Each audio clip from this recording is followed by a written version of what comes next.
ఇంట్లో తినటానికి ఏమీ లేనప్పుడు ఏదో ఒక పచ్చడితో సరిపెట్టేసుకుంటాం. ఈరోజు వేడి వేడి అన్నంలో నెయ్యి, పుదీనా పచ్చడితో సరిపెట్టేద్దాం. కాగుతున్న నూనెలో ధనియాలు, కారానికి సరిపడా ఎండుమిర్చి వేసి వేపి చల్లార్చి పక్కన పెట్టుకోండి.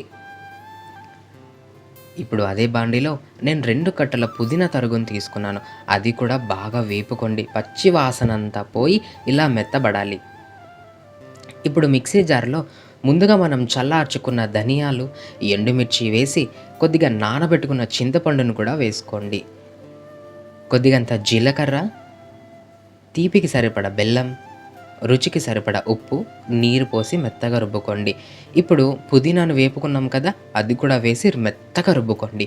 పోపు కోసం శనగపప్పు, మినపప్పు, వెల్లుల్లి, కరివేపాకు, వెల్లుల్లి ప్లేస్‌లో ఇంగువ కూడా వేసుకోవచ్చు. ఇప్పుడు మనం రుబ్బుకున్నది కూడా వేసుకొని 2 నిమిషాలు అలా వేపుకోండి.